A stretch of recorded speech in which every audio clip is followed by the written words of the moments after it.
Mutants. Since the discovery of their existence, they have been regarded with fear, suspicion, often hatred. Across the planet, debate rages. Are mutants the next link in the evolutionary chain, or simply a new species of humanity fighting for their share of the world? Either way, it is a historical fact.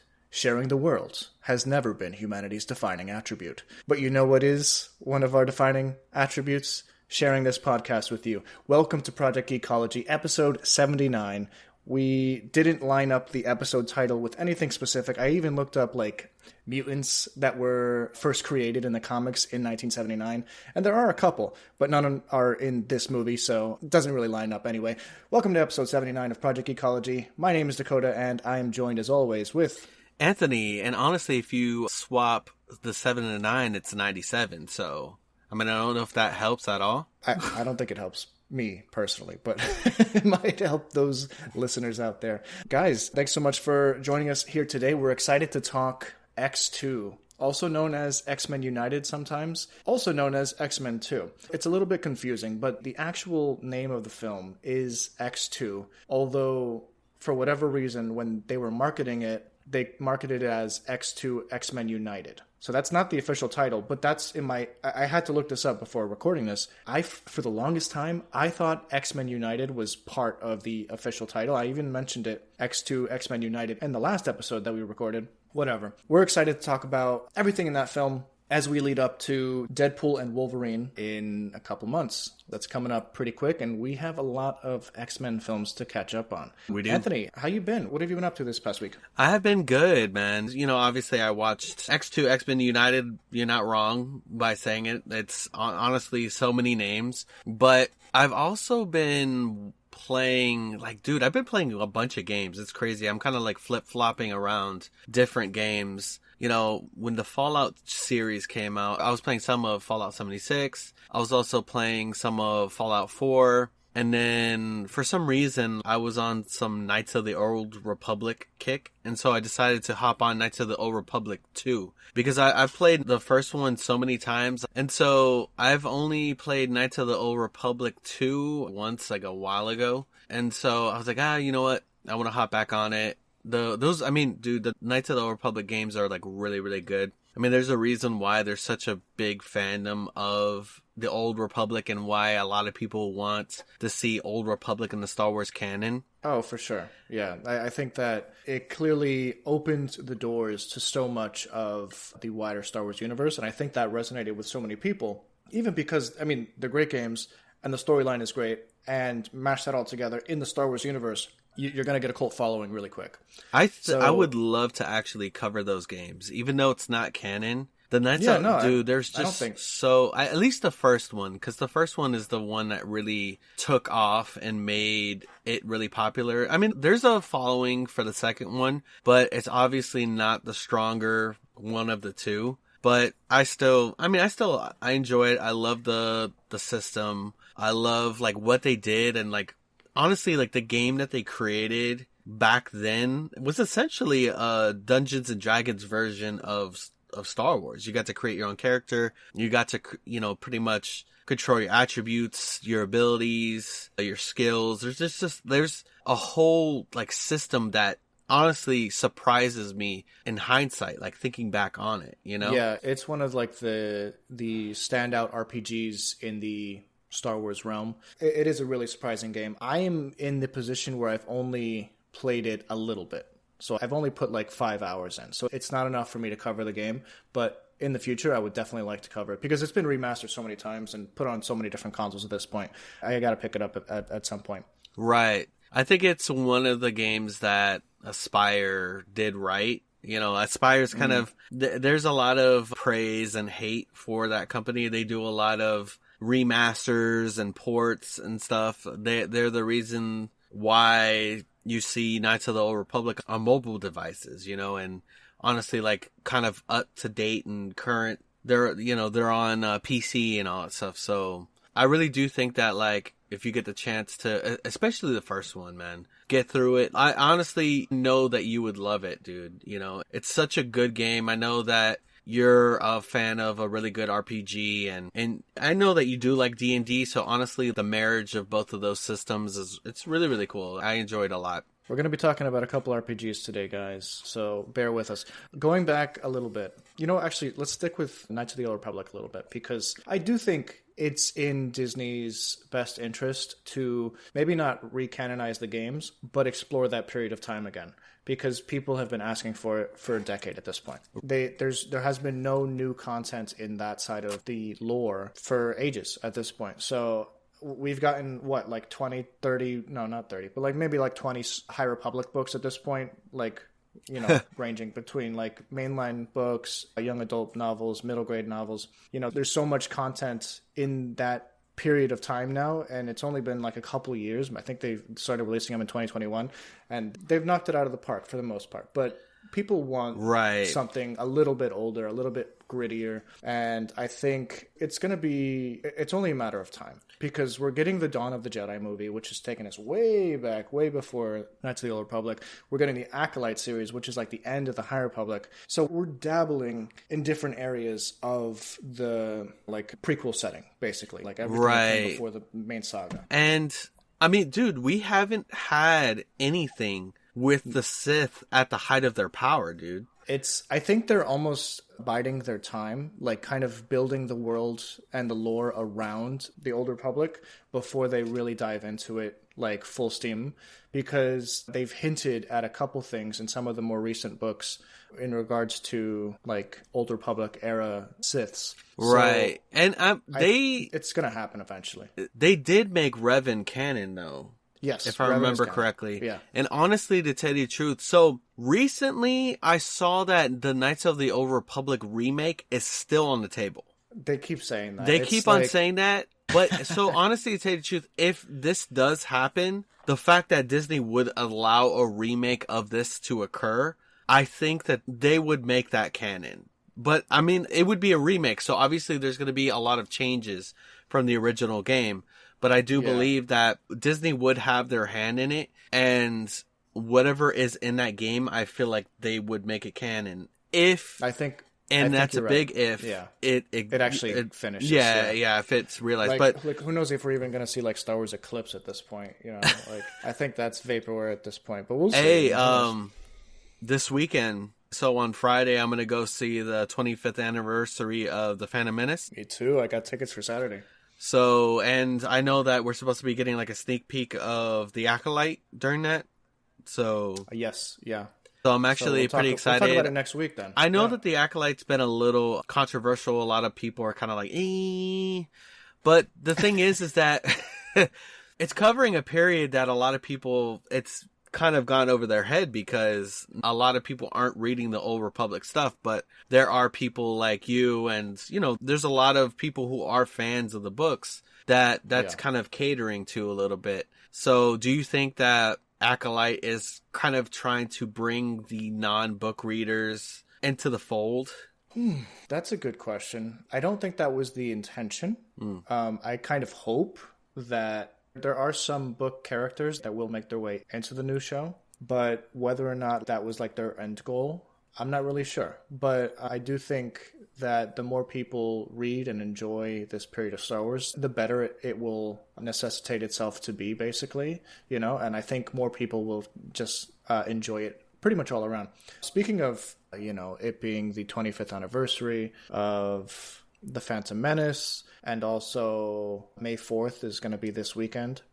Yes. Do you want to do our next episode on a Star Wars project? Yeah, we could. Take another little break from the X-Men we gotta adventure. We gotta space it out a little bit. Yeah, we gotta space it out. So this coming Saturday, they're releasing a 6-part series. They're like short 15 to 20 minute episodes of Tales from the Empire. Oh, I saw that. It actually looks really good. A couple of years ago, they did Tales from the Tales of the Jedi. This is Tales of the Empire. So I'm kind of excited to like talk about that. I'm probably going to make a video about it too.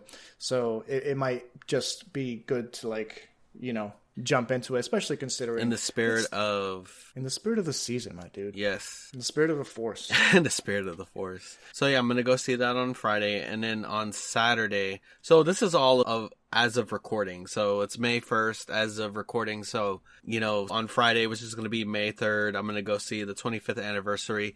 And then actually on Saturday, I'm going to be going to like a convention but it's going to be a different type of convention. What kind of convention? A developer convention.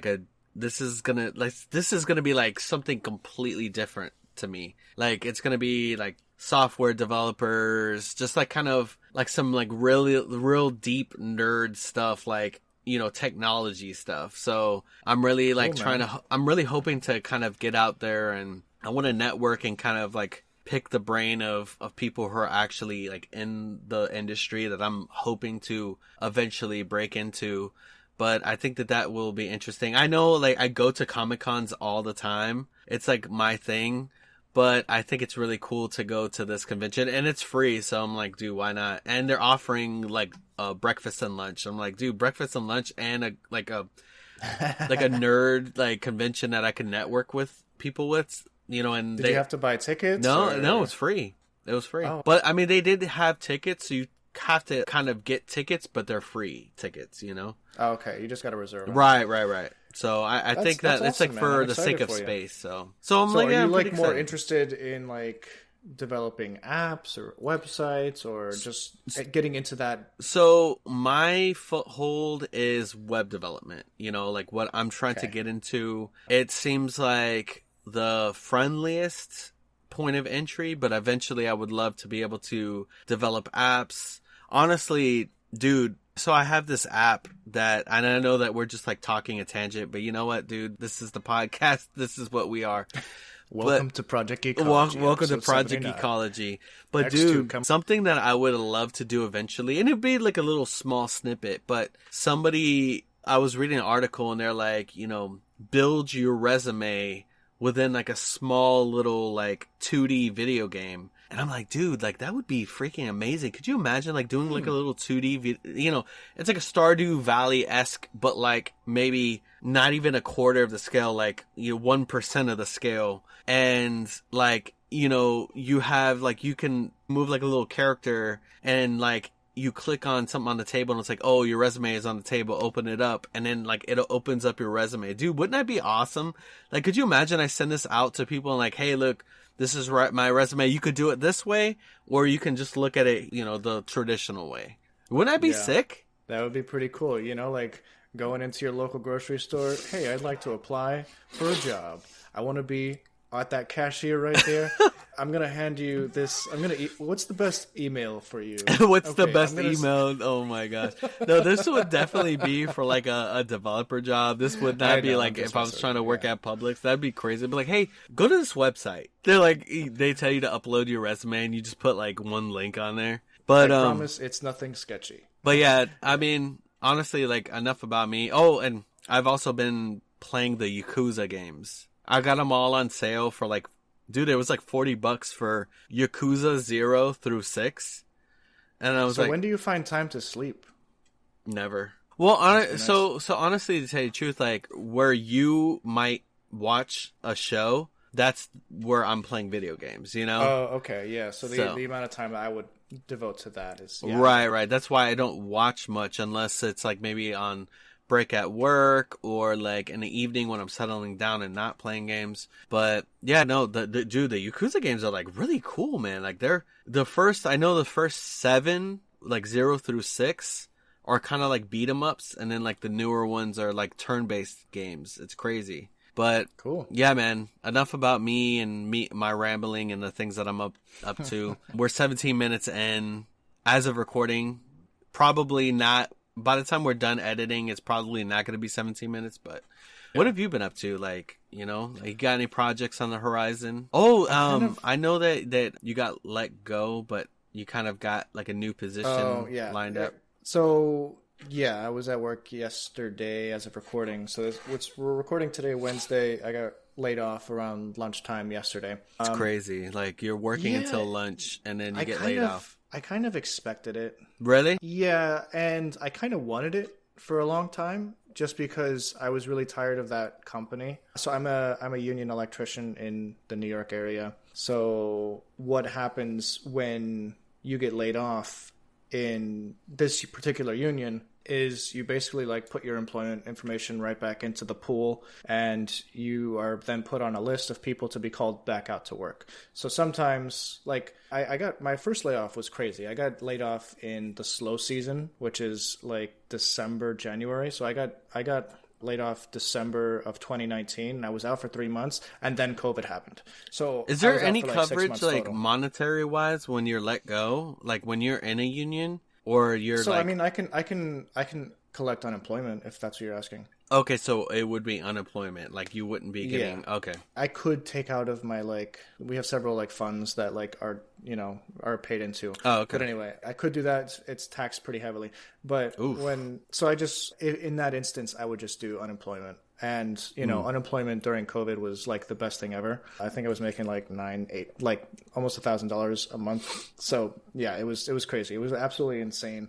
Or $1,000 a week. I'm sorry, but not anymore. Unemployment kind of stinks now. But anyway, so this time I've been unemployed, or I've got laid off. This is my third layoff within the electrical union, and for whatever reason, work is busy with other companies, but not busy with my company. So there's a bunch of companies, calling for more workers. So I got put on a list, and I basically already know where I'm going to be going to work. So is that what they told you? Like, oh, it's kind of slow right now, so we don't really need you? They've been complaining about slow work for months, the company that I was with, and I was doing like odd jobs almost, like just doing random electrical or fire alarm work. Okay. Do you have to get let go to be put back into the pool?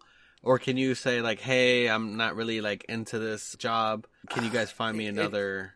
You can, but basically you have to go through, like, the union for that. You don't want to, like, tell your boss, I want to be let go, like, because that could be, like, yeah, that's what I mean. Off. Like, go to the union and say, hey, can you guys find me another job? You can do that. But it's not, like, really viable. Well, it's possible and it's viable. It's just, It's not always the best look. Like, you're not, they put you in this company for work, and you still currently have work. But if you don't like the work, then you just seem like a fickle worker. I feel that. So they kind of did you a favor. So anyway, I'm not back to work yet as of this recording, but I know where I'm going for the most part. And I'll probably be working within the next couple of days.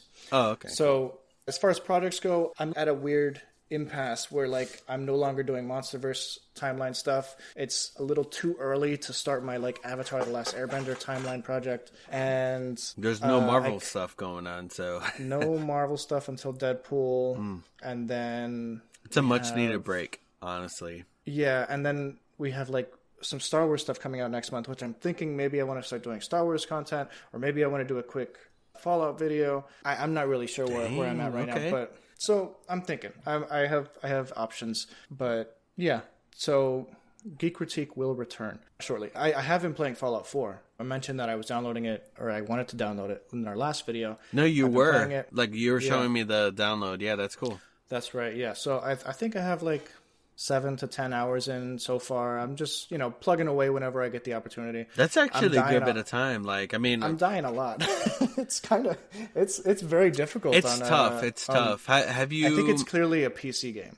It's clearly a PC game that's on console. I mean, like, honestly, to tell you the truth, though, like, they did pretty good with making it console accessible. Have you messed around with the VAT system? Like, that helps out a lot. The VAT system, what do you mean? So there's this system called VATS, and it kind of slows down the game, and it lets you pinpoint like different body parts. We'll be back after a quick break.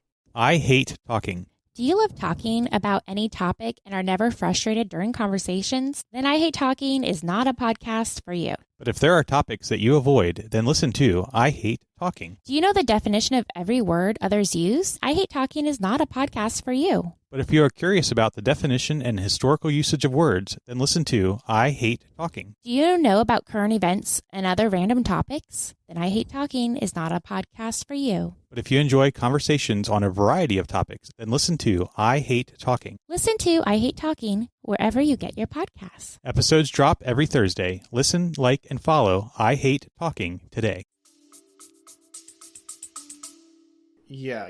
I've been playing around with that. I haven't been super successful with it. I think I just need to like level up my stats a little bit more before I can get accuracy up. I think perception helps out with VATS. Okay, so I'm gonna try to jump on that. I mean, it lets you know, like, if you go to, like, the different special attributes. You can read out like the different special attributes. So what are your thoughts? Do you think that 76 is a better game or Fallout 4? So between the two, I would say Fallout 4. I know that Fallout 4 is a little bit controversial in its own. Like, some people weren't a big fan. For some reason, people didn't like the fact that they added this whole, like, base building system. I thought that was cool. In Fallout 4. Yeah, in Fallout 4. I mean, they have that in 76, but for some reason, like, Fallout 3 is, like, the most popular one, which, don't get me wrong, I love Fallout 3. Like, that was my entry into the system, or that was my entry into The Fallout universe. Yeah, into the Fallout universe. But yeah. But I don't know, I liked 4. Like, there was a lot that was updated in 4. There was a lot of bugs in 3 that, like, really bothered me. Especially, like, it never happened to me, but I had some friends that there was, like, a quick save that would happen, and in a split second after that quick save, they're dying, and they're kind of, like, stuck in this loop of dying, and if they load any further back, it's like 30 minutes of, like, work gone, you know? So I know, like, some people that have had this issue. So, and not to say that 4 wouldn't have this issue too, but there was some quality of life stuff that was added in 4 that I believe, like, helped out a lot, and it, like, modernized the game. And dude, like, I think it's insane that people don't like the base building aspect. I think it's cool, you know? I don't know if you've gotten into it yet. I need more, like, materials before I can really start getting into it, because, like, they want me to start building, like, beds and stuff. Right. Well, you know that you can actually, like, tag specific, like, resources that you need, right? Like, you know, steel or wood. And, like, you tag it, and if you look at a specific item, it'll show you, like, okay, it has this. And then it'll, like, kind of flag that, like, you know, it's got this in it. This is what you need, you know? So yeah. All right. So I'll keep plugging away at the game. I'm enjoying it. I have gotten to a point at, you know, by around level 5, I stopped dying every 5 seconds, which is kind of crazy because, like, the learning curve on the game is really difficult. Like, they just throw you into the world. And I guess it's kind of like Skyrim in that way. But I feel like Skyrim, I didn't die as much when I first started playing. Maybe I'm just, like, an old guy with a controller. I don't know. But well, anyway, you don't game as much, so I mean, that's, yeah, exactly. Yeah. I know. I think with Skyrim it was easier because you just had a sword. You just, you know, hacked away. You know, like, you get close, you hack.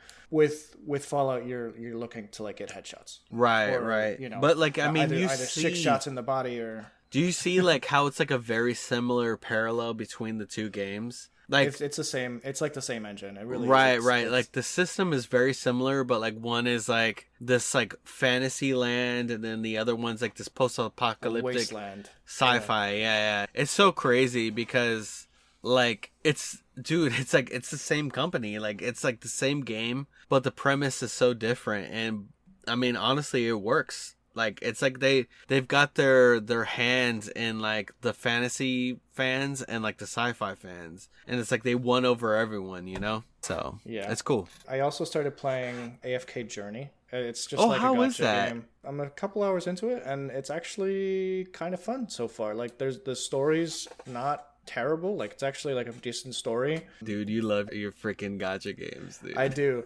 But what I'm impressed by is, like, every character is voiced. Yeah, there we go. AFK Journey. Every character is voiced. So if you play it with any audio on, like, any interactions you have with other characters, like, it's all vocalized.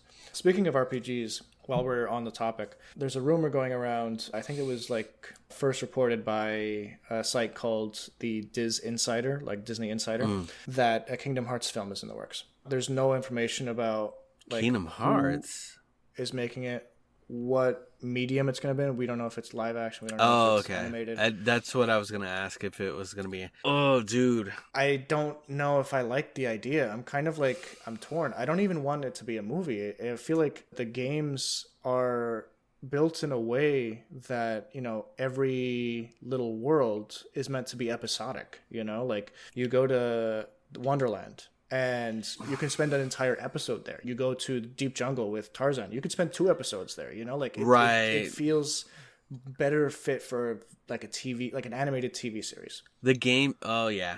The games they're like already movies within themselves. Like that would be so tough to like adapt, right? Like I'm struggling to see how they could do it. Especially like how can you adapt something that's like super convoluted? Like Yeah. Well, I mean the first game isn't as convoluted. I would even say the first 2 games aren't terribly convoluted. Yeah. After that point, you know, it's a no man's land. But You said a no man's land, dude. They like add so much after that. You have Kingdom Hearts 2, you have Chain of Memories. Friggin' 20 years later, we get 3. But then we also have between that, there's also Birth by Sleep and Dream Drop Distance.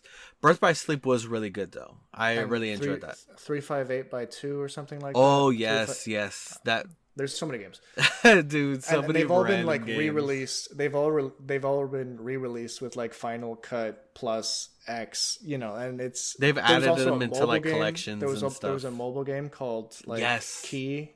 Like it was X, but it was pronounced Key. There's a Cross Union or something like that. Yeah, we're going off on crazy tangents right now. We should actually, speaking of X, we should get into X2. You know what's weird about X2, Anthony? The naming structure. It's bizarre. Like it goes from X-Men in the first movie to like instead of X-Men 2, it's just X2. And it's almost like, you know, that was like at the time or around the time where like the letter X was a very provocative, you know, like you would see that outside of an adult video store or something like that. You also had Triple X with Vin Diesel in it. Vin Diesel. Yeah. There was a lot of X's Ice Cube going on back then. So yeah, it's almost like, speaking about Vin Diesel, it's kind of like the Fast and Furious naming convention where like the first film is just The Fast and the Furious, and then the second film is like Too Fast, Too Furious, and then every single film after that has a different naming convention. It's bizarre. If you look it up, you know, like some have like numerals, like Roman numerals. Some have just straight up numbers. Some numbers are spelled out. Right. Like it's just like the most bizarre naming structure. Then they like the fantastic. Then alternate like freaking like Furious 6, Fast 7. I mean, the last one I think it was like what, Fast 10. Dude, then you had Fast X, that's what it was. Yes, Fast X. And then you also had the Hobbs one with Jason Statham and The Rock. Calvin and Hobbes. Dude, I don't even remember what the other name was. I just remember Hobbs. Hobbs and Shaw? Yes, that's what it was. That's what it was. Anthony, let's talk about X2. Yes, let's do it. So why do you think that they went with that just X? Was it because of what you said, the whole X convention? I don't know. I think they were just trying to do something fun and edgy and, you know, blockbuster worthy. You know, this was at a time when sequels weren't necessarily good, so they probably wanted to rebrand a little bit to put some life into it. But I think that this movie's better than the original movie. I was going to say they really broke that mold because X2 is better than the original film. Yeah. So in terms of a timeline, you know, between like the actual like chronology of events, as best as I can manage, only about a month has passed from the first movie, the first X-Men movie, because there's a line from like Jean Grey or from Scott that says, you know, like Jean, you could barely like move stuff with your mind a month ago, and now you're like doing crazy stuff with it. So, and we know that at the end of the first X-Men movie, Wolverine goes to Alkali Lake to like research his past, and then he comes back, and that's kind of like the setting that this film takes place. But before any of that, there's this crazy scene in the White House. It's like the coolest scene that it's the coolest scene that those first 3 movies, you know, I think. No, I would actually say it's the second coolest scene of those first 3 movies. What would you say is the first? Or is it in the next one? It's in the next one. Oh, okay. Yeah, I believe it's in the next one. All right. We'll talk about it when we get to that. Yeah, basically. Okay. So that scene where Nightcrawler it's his introduction. It's the coolest introduction to a character ever. And like, dude, like during that time, Nightcrawler was actually like my favorite character, and especially after that film. The way that they were able to use the camera like in a slow motion pan as this blue wisp, you know, just like poofed into different rooms and like did somersaults, and he had acrobatic skills, which is just like the character of Nightcrawler because he was in a circus, and they just utilized that character so well in that scene, I think. There's a really crazy moment in that scene where like there's like the door opens or something, and like the room is kind of like filled with, I don't know what it is, like his essence, or like he's kind of like, I don't know if he's teleporting a bunch, but like you see kind of like that smoky residue that he... I think what happens, and they kind of explain it later, like if he doesn't know where he's teleporting, if he doesn't have a line of sight or like a reference of like what to like go to, he will end up in the wall. Yeah. And he basically like ended up in the door. And then we later see the ceiling of the room also had the wisp, and he like dropped someone from the ceiling, and then he popped into the room. So I think that's what we actually got to see. It's so like cool. Ominous, like when you see that. It's like, oh my gosh, like what's gonna happen next? And with the, you know, like really operatic music playing in the background. It's a great scene, and it's so crazy because, you know, he's obviously like under some sort of mind control at the time, but he's targeting the president of the United States, the most powerful man in the world for all intents and purposes. And the message he was trying to send was, you know, free the mutants. And we don't know who sent him at the time. It turns out to be William Stryker, who doesn't want mutants freed. He actually wants to kill all the mutants, but he's trying to start a war, and he's using Nightcrawler's abilities to basically jumpstart that. Great premise. Right. And I always thought that Nightcrawler was like a really cool, like his design. I mean, even like in the comics, it's like he's a teleporter, but like he looks almost alien, you know? And he has that like Renaissance look of a devil character. He has like the devil prong tail. Yeah. He has like the three fingers. Yeah, and he's meant to strike fear in people, but like the character himself is very religious, and it's such a great juxtaposition. You know, like he's a devout Catholic. You know, he grew up in a monastery in some iterations of his lore, and he's always praying. You know, he prays several times throughout the movie whenever he needs faith, whatever. And he has those like angelic marks that like he puts onto himself. Like he kind of cuts that was an himself. interesting touch. That was an interesting touch that the film made to like just make him look unique, and they did so good with the makeup on him. So like he was absolutely like him fantastic. And Mystique, they so good. The actor like knocked it out of the park. Like I mean, it was so believable. You know, with the accent and everything that was Nightcrawler. Oh yeah, they did such a good job with it. And when it comes to Nightcrawler's look, you know, it's the juxtaposition of like this is a character that people actively fear because he looks like a blue devil. Yeah, I mean he's the nicest guy ever. Yeah, he's the nicest guy ever. He cares for everyone. He doesn't want anyone to die, and he will protect people, like no matter what. So it's just a fantastic character, like a fantastic comic book character. And you know, in terms of like the early X-Men movies, I think this character's probably nailed better than most. Yeah. He does a really good job. I really enjoy this film because it shows like several other mutants within this film, especially some of the children like in the school during that raid. Yeah, so we had William Stryker got the okay to like raid Xavier's school because obviously they have some military tech there that isn't on record. Obviously this is a scary thing, and the president just got attacked, so there's fear in the air. Right. Of more retaliation. So they send a bunch of armed, soldiers into the school. And what's cool about this movie is that it doesn't name a lot of the characters. Like most of the child characters you don't get named. Like obviously there's characters that look like their comic book counterparts. There's an Asian girl that kind of dresses super hip. You can kind of guess that that's probably Jubilee. There's a girl that runs through walls, so like you know that could be Kitty Pryde. Right. But like it doesn't name them, so it could be just another mutant with the same power, you know? So it's kind of like... And they kind of recast her in the next one, but like we'll talk about that then. Yeah, we'll talk about that next week, or the following week. But yeah, so I think they did an interesting job with introducing the concept of, this is a school setting. Obviously, there's kids of all ages. I think they do name Colossus. Like, it's very clear Colossus is Colossus, Right. But he's like American, which kind of like throws me off a little bit. It's bizarre. Yeah. It's just one of those choices that they make. But yeah, so I love that scene. I always get chills at the... some of the powers that these kids have, like the girl who wakes up and she just starts screaming like Banshee. Yes. And the entire school is just incapacitated for a couple seconds. Yeah, I love that kind of stuff. I really feel like in this film, Hugh Jackman really like steps even more into the role of Wolverine.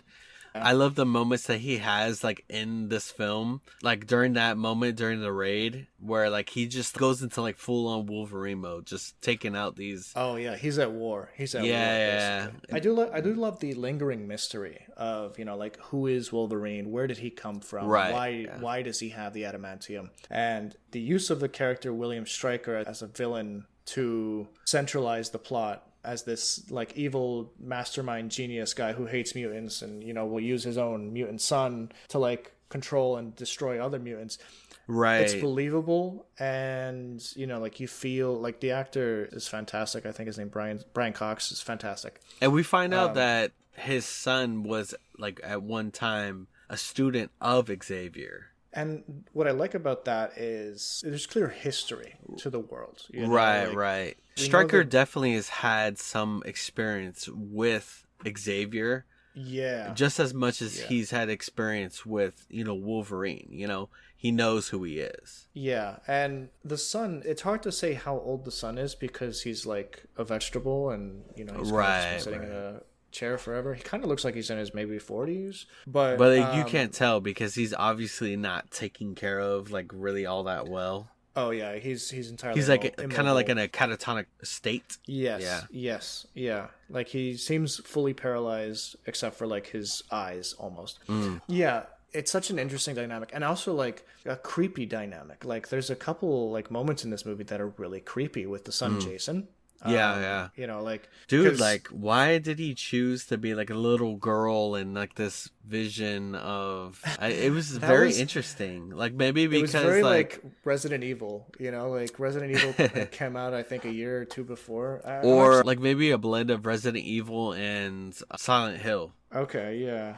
When did the first Resident Evil? So Resident Evil, the first movie came out in 2002. So maybe it might. I don't know if there was enough time for them to film X2 after that to like get that inspiration, but like there was clearly like a serious fear of little girls happening in Hollywood at that time because they're creepy. They're creepy. Find all the mutants. Find them. Concentrate. Focus. Yeah, I mean, that's what you had in Silent Hill, that really creepy little girl.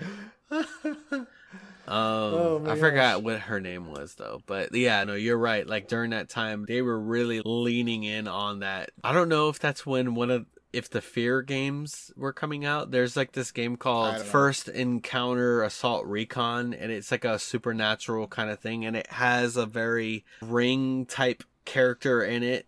You know, like this is the early 2000s. You have the Ring. Yeah, I guess they were really leading in like creepy like little girls at that time. Yeah, I don't know and why. You know what? It worked out because I watched the movie today. I'm a 32-year-old man. I was still a little bit like, oh, I don't like this. Dakota's like, what is going on? What, you know what's funny? Like, they had to recreate Cerebro. So Stryker had his soldiers recreate Cerebro at his new location. What purpose do the actual panels like do? Right. And then when Magneto goes into the room, he like rearranges them. I'm gonna rearrange them because despite them all looking exactly alike, they need to be rearranged so that we can target the mutants or the humans this time. Yeah, I thought that was interesting because like the Cerebro that's like in this base is obviously like semi incomplete, whereas the one in the mansion is like, you know, there's no missing panels. So it's like, you know, later on we kind of, you know, some of the other movies we figure out, and you can understand that there's a relationship between, like, you know, platonic relationship between Professor X and Magneto. So there's obviously like, you know, he helped build this, you know, at least in the cinematic universe, you know. So yeah. So that's pretty cool. Another funny thing that I noticed was when Logan first came back to the X Mansion in the beginning of the movie, he's greeted by a couple people, but he's greeted, like, there's a greeting between Jean Grey and Storm as they're heading out on a mission. Yeah. They're going to fight Kurt Wagner. Nightcrawler, yeah. And they say that he's in Boston.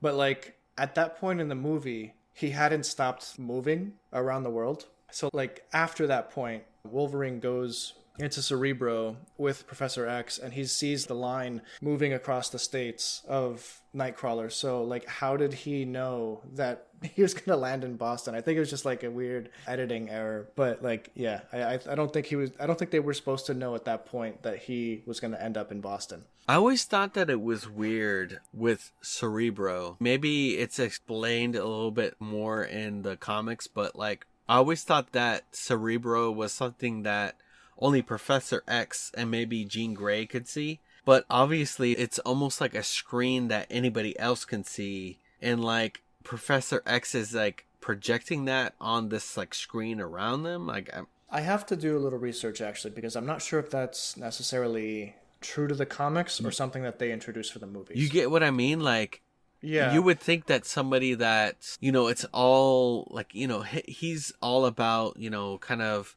you know, kinesis and, yeah, you know, he's like, the whole point of that room is, like, it's expanding his abilities to and connect it's just with the minds a huge, of others. like, psychic Right. channeling device. Yeah. And so, like, how would you be able to visually see that, or anybody else? Like, I could understand if Professor X could visually see this stuff, but, like, I always thought it was weird that other people could see this stuff. Yeah, I mean, in movies, it looks and it's more interesting to, like, visually that the characters in the movies absolutely. are able to see what he can see. But yeah, I don't know how. I always thought I it don't was know how cool, works. though. I always thought Yeah. that Cerebro was really cool, and that I really like how they utilize it, and how, especially in this film, like, how, you know, Professor X can essentially be weaponized. Yeah, And true. they really expand a lot more of that in Logan. Yes, yeah, they do. So, we'll get to that. Dude, we'll I get to that in a can't couple wait. weeks. Dude, Logan I know. is probably, like, my favorite X-Men film, you know? Yeah. So, yeah, no, I hear you. I can't wait till So, we cover that, dude. Like, I'm honestly, like, excited, like, when we get to that point. I haven't what do seen you it in a think- while. I haven't either. It's been several years. Yeah. Like pre-COVID, I haven't seen it. Same. So, what do you think about the evolving relationship between Rogue and Bobby, Iceman? It's interesting because, you know, you can see that Bobby really wants to connect with Rogue, and he's a teenager, so he wants there to be some physicality to it, and so it's a bit frustrating to him that there can't. And I know that he understands it, but it's still frustrating to, like, a teenage boy. But I really do think it's really, like, they should really showcase a lot more of her skill in this film, because you get Pyro in this film. And there's this moment in the film that Pyro attacks these police because they're at Bobby's home, and Bobby's brother calls in the police. You know, this is a world where, like, everybody kind of, or a lot of people kind of, they don't like mutants, you know? Even his parents are like, you know, have you tried to not be a mutant to Bobby? Which, yeah, I think it's actually, that's a really interesting scene, especially as an adult, you know, like, just being more world weary, being around long enough to see patterns of, you know, this happening throughout history in different groups of people and stuff. And I think it's a fantastic parallel to just, like, the human experience, because like, you're always going to have something where it divides you from your family. Or it's not always going to happen, but, you know, like, it's a common reoccurring thing. And I think the most easy parallel you can make to today's, you know, scene is, you know, like, someone who's, like, a closeted homosexual not wanting to, you know, tell their parents, and then, you know, when you tell your parents and they're very conservative or whatever, it's easy to believe that, you know, some of them would be like, well, have you tried not being one of those? And it's kind of like this parallel between mutant kind and that is super strong. And I don't think it was ever intentional, like in the original comics, but it is the easiest parallel to make with modern civilization. You know? Right. It lines up with that time, honestly, that we were in. Yeah. So, yeah. So, But, yeah. it's a really, I like that scene a lot just because it's powerful. Like, you know, Bobby obviously cares for his parents. He doesn't want them to get hurt. They're his family. Right. But he also understands that he grew up in a conservative household, clearly, and they are not pro-mutant by any means, you know? I really like I forgot who it was, but the father had mentioned something about Bobby being a mutant, and then that this individual was like, well, the gene actually comes from the father. Oh yeah, so the mom was just like, "This is all my fault," and Pyro's just like, "Actually, it's his fault." Yes, yes.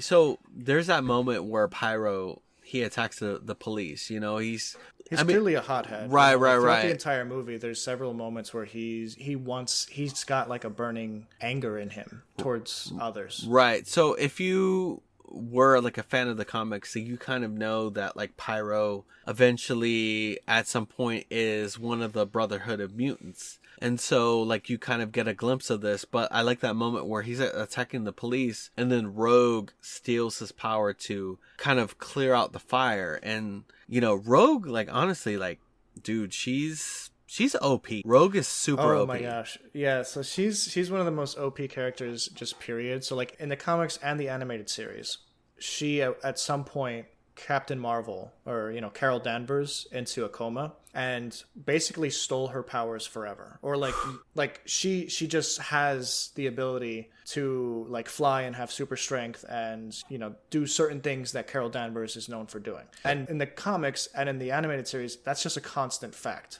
Like, she has that power now. But when it comes to, like, mutants, she can only retain those powers that she sucks from others for a certain period of time. Right. Which, I mean, look, in the first film, we got it. Like, she literally gets stabbed by Wolverine because, you know, he's having this, like, PTSD dream. And she steals his powers to heal herself. Like, so, dude, like, Rogue is crazy OP. And, like, you definitely get more of a showcase in this film. Yeah, I think they do, just in general, I think they did a really good job with the character of Rogue in these movies in general, just because whether or not it's super comic accurate, they get the soul of the character down pat. Right. Like, the idea that she can't touch people for long periods of time without actively hurting and or killing them.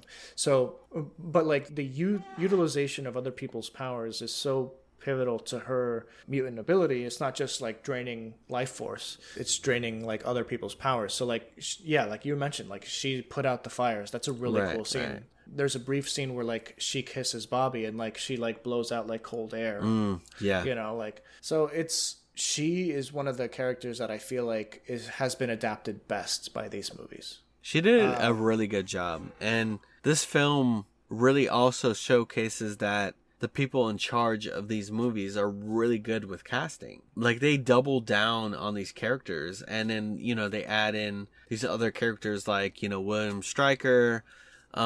Jason really doesn't obviously say much, but, you know, the presence on screen. Right. Presence, yeah. Right. But, dude, like, I mean, they were really just killing it with this casting. And this film I'm always impressed by, and I know we talked about it a couple weeks ago, but I'm always impressed by the performances of Ian McKellen and Patrick Stewart. Like, they steal every scene that they're in, and it's just like the gravitas of both of their voices, particularly like Patrick Stewart has a golden voice. Yeah. You know, like everything he says is just like, I have to listen, you know? Am I wrong for like picturing Gandalf when Ian McKellen talks? Like, I'm imagining Gandalf. Like, sometimes when he talks, he sounds like Gandalf, dude. Like, he has the same like gravitas as Gandalf, and like, I'm like, dude, like this. I'm like, I know this is Magneto, but he sounds like Gandalf. You know, the scene where he's just like, "You should have killed me when you had the chance." You know, yes, like, that's a very he sounded like Gandalf in that delivery moment, line. You know, like, "You shall not pass." Yes. I was like, yeah,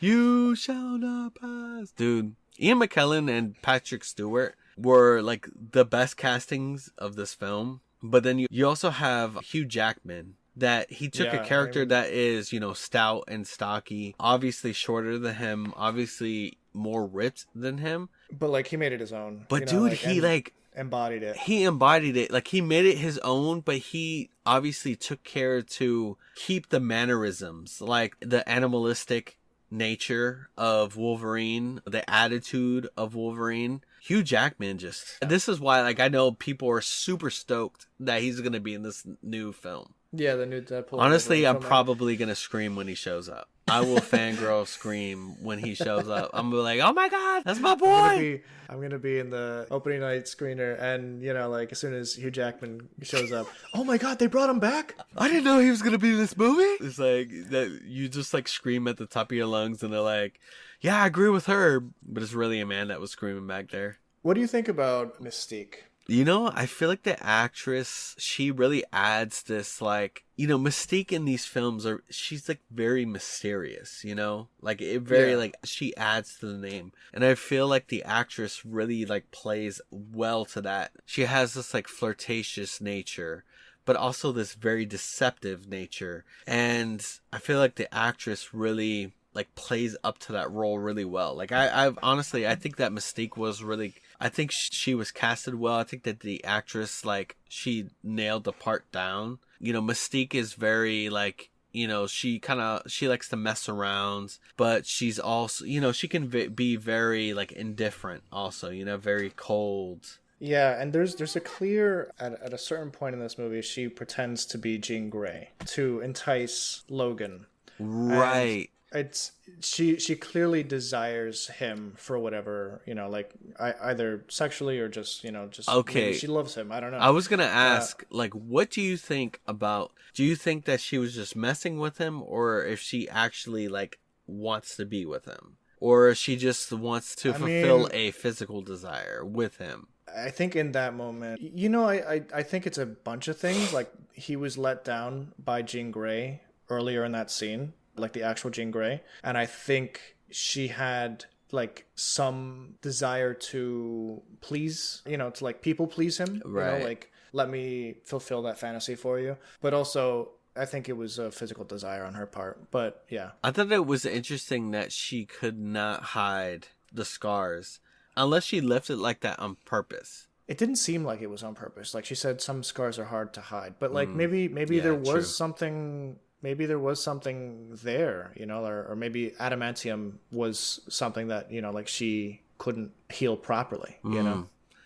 We also got Lady Deathstrike in this movie. Interesting choice for sure. Right. And I thought it was really cool because, like, she is definitely like a counterpart to Wolverine because she does have like these nails, you know? Yeah. She's kind of like an interesting, like, just silent goon throughout most of the movie until she, you know, unleashes her claws. And I will say that it's a pretty formidable fight. Like, it is in that one room, and probably one of the most brutal deaths in comic book history. Just like being injected with hot adamantium. Yes, and I love the small detail of the thud of metal when she hits the bottom of the water tank. Right. You hear the metal like ding. Dink. It's a very, very subtle detail. It's like, you know, she was literally just filled with liquid hot adamantium, and when it cools, it's indestructible. Like, adamantium, like, once it's heated up, like, or once it's cooled, it can't be like heated up again, right? That's what, you know, Stryker says. At least in the films, yeah. At least in the films, that's the canon. Right. I don't know if it's like that in the comics. I have to look that up. But at least in the films, it's like that. Before we close out our discussion of X2, we have to talk about the death of, you know, quote unquote death of Jean Grey. Yes. The sacrifice that she provides her teammates. Right, like this whole like battle and all this stuff happens in like this base that's also like connected within the dam. It's like a base in the dam. Yeah. And so this dam gets destroyed. And so, you know, as everybody's escaping, I guess what, like the X-Jet or I forgot, what is it called? The X-Jet, right? Sure, yeah. I guess it's taking its time to power up. So Jean Grey essentially stops the water from overtaking this jet. Yes, she locks everyone inside. She uses an immense amount of power in this. Dude, like, this actually shows the amount of power that, like, Jean Grey has. And she's definitely tapping into Phoenix level power. Because she's even blocking Nightcrawler from teleporting out of this thing. Like, she's stopping him from using his power. This is insane. There are like 11 or 12 what they call Omega level mutants, and what's amazing about the X-Men series is that, like, there's a couple Omega level mutants like within their group. Like, Storm is an Omega level mutant. Like, there's nobody with the ability to manipulate weather more powerful than her in that field. And with Jean Grey, it's telepathy. Like, there's nobody more powerful with telepathy than Jean Grey. And Magneto, there's no one more powerful with magnetism Right. So when it comes to Jean Grey and, you know, tapping into that Phoenix side of things, she's taking that Omega level mutant status to the next level. Right. Because she's tapping into a force of nature, you know? Right. And this is where we get, in the next film, we get her like in her like ascended nature. Yes. And whether or not it's a good Dark Phoenix adaptation is something that we're going to discuss. Yeah, absolutely. As we go. But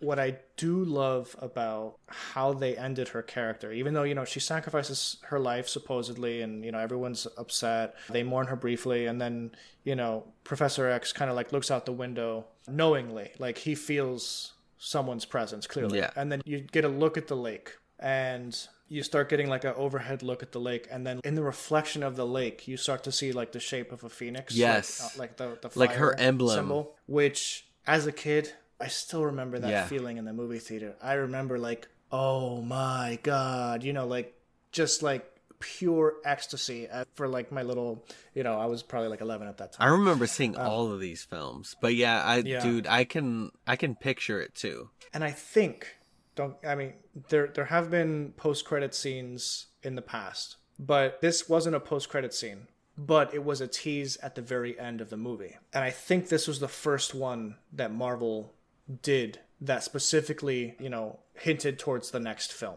And I think this is what birthed the post-credit scenes that Marvel Studios now, it's like their staple, you know? And you have to remember, like, Kevin Feige was a producer. He was a producer on these early X-Men films. So, like, he kind of, like, was totally involved in all of this. Right, when he finally started his own studio. You know, like, you take your experiences and you're influenced by them. And you take pretty much, like, what is good and you try to make it better. And so, honestly, to tell you the truth, especially, like, you know, that first arc of the MCU, like, those post-credit scenes really, like, blew us away. Guys, X2. Good movie. Probably doesn't get enough credit, I don't think. Yeah, I think it's, at least it's definitely the best X-Men of the initial trilogy. Of that three, yeah, for sure. You know, once we start talking about Days of Future Past and Logan, you know, things change a little bit. But anyway, we enjoyed talking about X2. Next week, we're going to be talking Tales of the Empire to celebrate the May the 4th week. So I hope May the 4th is with you. You know, or was with you. I mean, this is going to be out after then, but like, I hope that's true. May the 4th was with you. I hope so, for your sake. For your sake, guys. You can follow us on our socials. You can find it all linked in the description down below. Please like our podcast wherever or review our podcast 5 stars. Write a couple words, like medium rare 5 stars. You know, like. Juicy, medium rare, 5-star, plus a review if you can. We love reading them. And yeah, thanks, guys. We will talk to you on the next one. If you haven't seen X2, watch it. Or if you haven't seen it recently, watch it again. But yes, I hope you all have a great week and listen to us next week as we talk about Tales of the Empire. You should have killed me when you had the chance. Bye.